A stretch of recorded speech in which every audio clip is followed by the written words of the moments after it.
capítulo 139, parte 2. Começa no versículo 10.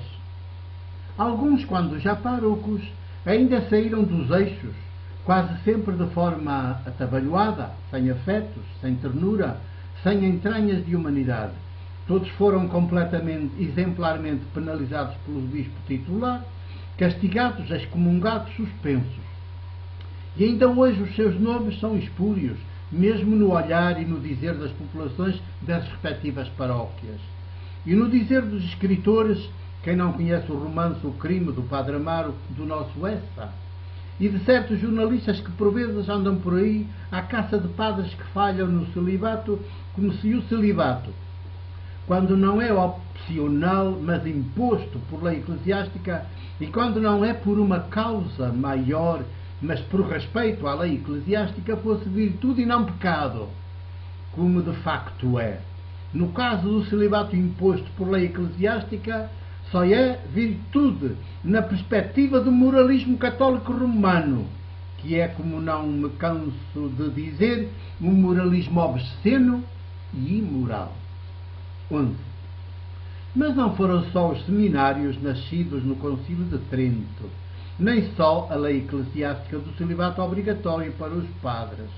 Sua eminência reverendíssima deveria ter sido confrontado no decurso da tertúlia com outras realidades eclesiásticas semelhantes e não menos absurdas e obscenas. Concretamente, os conventos mosteiros de frades e de freiras. Conventos mosteiros só de frades. Conventos mosteiros só de freiras. Homens com homens. Mulheres com mulheres. Então a homossexualidade é assim tão desviante, tão perversa, e a Igreja é a primeira a fomentá-la no seu interior, e até ensina que esse estado de freira, de frade, é espiritualmente superior ao casamento?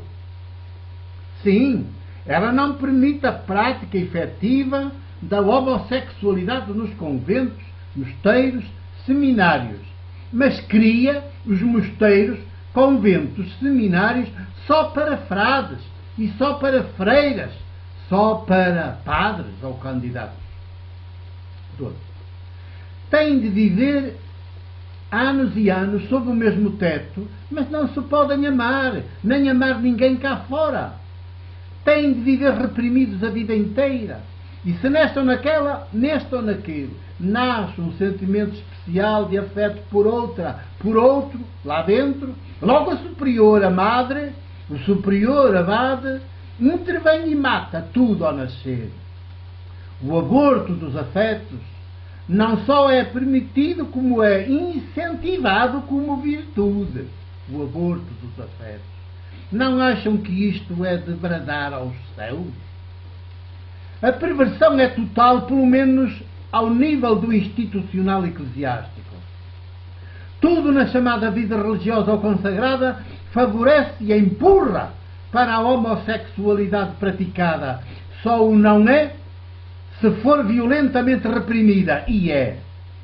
Ou porque acham vocês que as freiras, os frades, têm de se confessar com frequência, pelo menos uma vez por semana.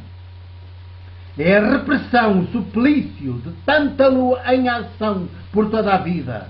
Vives à beira da água, mas terás de morrer de sede. Vives à beira dos afetos, mas não te poderás abrir a eles. 13. Ora, o casamento civil entre pessoas do mesmo sexo institucionaliza práticas outras, muito mais humanas, que as dos conventos, mosteiros, seminários tridentinos. Favorece o desenvolvimento dos afetos entre pessoas do mesmo sexo que um dia descobriram que essa é a sua forma de ser mulher ou homem, como as restantes pessoas, por agora, a esmagadora maioria, descobriram-se heterossexuais e que é essa a sua maneira de ser homem, mulher, sem dúvida ambas dignas, uma e outra. E quando os afetos não são reprimidos, antes cultivados, cuidados e até alimentados com mais afeto. Há mulheres, homens equilibrados, saudáveis, com possibilidade de serem boas educadoras, bons educadores de crianças, tanto entre as pessoas heterossexuais como entre as pessoas homossexuais.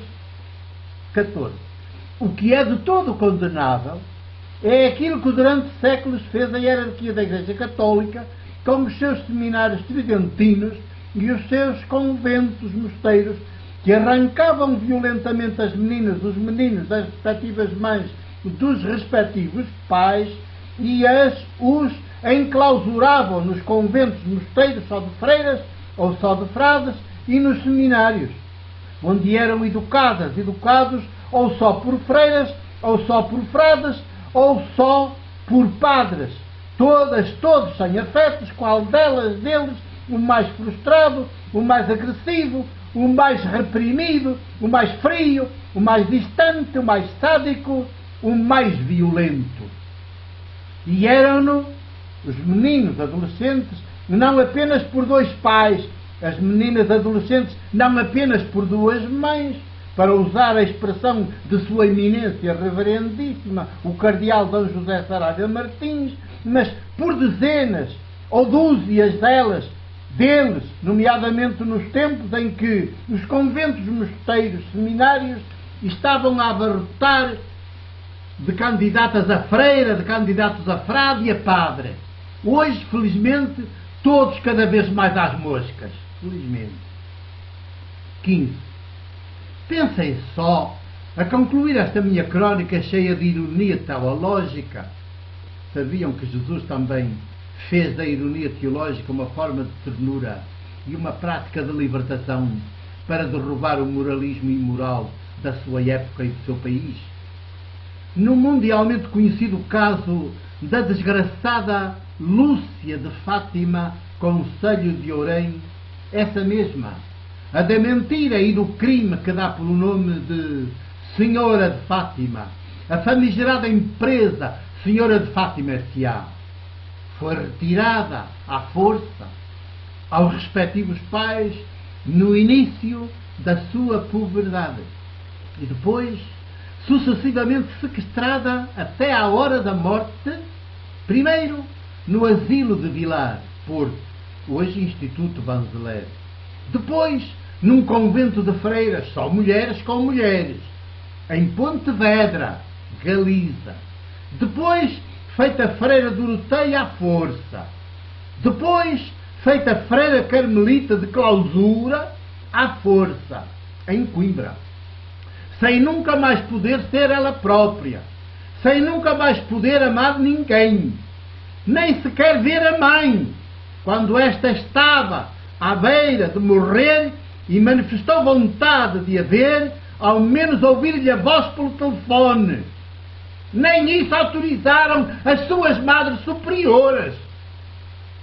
Sem nunca mais poder falar à vontade com jornalistas, encontrar-se com quem muito bem quisesse, até que a morte finalmente a libertou de todo esse inferno sem nome em que teve de viver por imposição católica.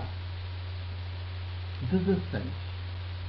Meu irmão José Saraiva Martins, o que de perverso te fizeram pela vida fora?